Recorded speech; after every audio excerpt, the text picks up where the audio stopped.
मोक्षदा एकादशी व्रत कथा।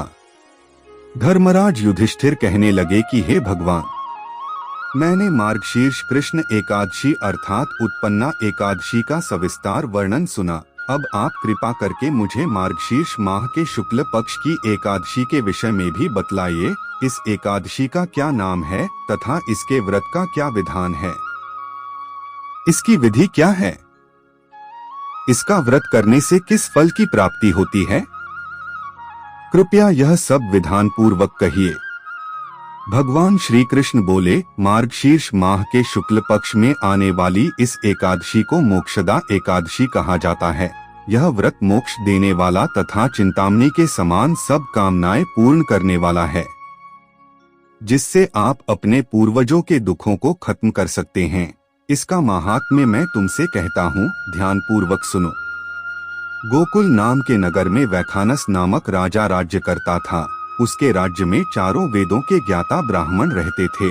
वह राजा अपनी प्रजा का पुत्रवत पालन करता था।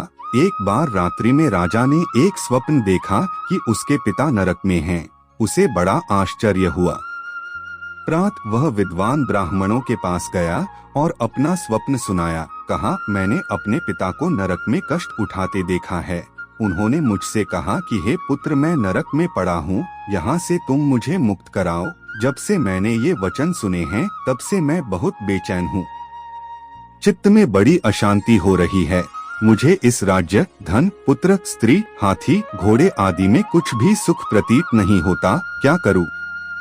राजा ने कहा, हे ब्राह्मण देवताओं, इस दुख के कारण मेरा सारा शरीर जल रहा है।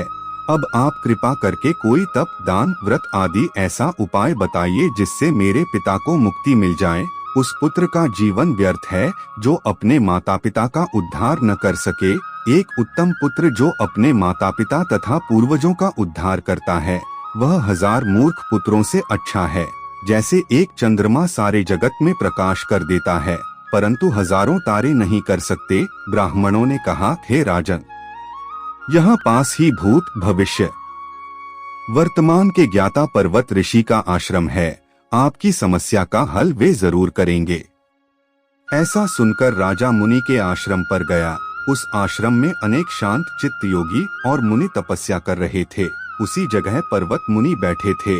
राजा ने मुनि को साष्टांग दंडवत किया। मुनि ने राजा से सांगोपांग कुशल पूछी।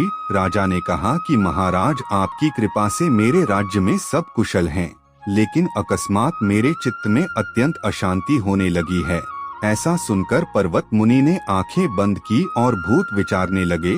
फिर बोले, हे राजन, मैंने योग के बल से तुम्हारे पिता के कुकर्मों को जान लिया है।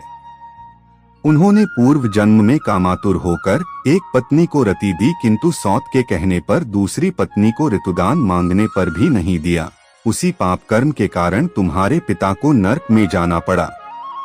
तब राजा ने कहा, इसका कोई उपाय बताइए। मुनि बोले, हे राजन, आप मार्गशीर्ष एकादशी का उपवास करें और उस उपवास के पुण्य को अपने पिता को संकल्प कर दें। इसके प्रभाव से आपके पिता की अवश्य नरक से मुक्ति होगी। मुनि के ये वचन सुनकर राजा महल में आया और मुनि के कहने अनुसार कुटुंब सहित मोक्षदा एकादशी का व्रत किया। इसके उपवास का पुण्य उसने पिता को अर्पण कर दिया। इसके प्रभाव से उसके पिता को मुक्ति मिल गई और स्वर्ग में जाते हुए वे पुत्र से कहने लगे, हे पुत्र, तेरा कल्याण हो। यह कहकर स्वर्ग चले गए। मार्गशीर्ष मास की शुक्ल पक्ष की मोक्षदा एकादशी का जो व्रत करते हैं, उनके समस्त पाप नष्ट हो जाते हैं। इस व्रत से बढ़कर मोक्ष देने वाला और कोई व्रत नहीं है।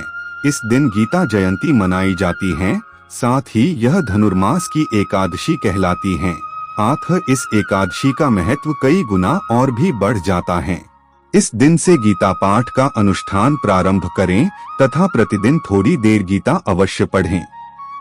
मित्रों, हमारे द्वारा बताई गई कथा आपको अच्छी लगी हो तो हमारे इस YouTube चैनल को लाइक, सब्सक्राइब और कमेंट में ओम नमः शिवाय जरूर लिखिए। मिलते हैं अगली एक नई वीडियो में। धन्यवाद।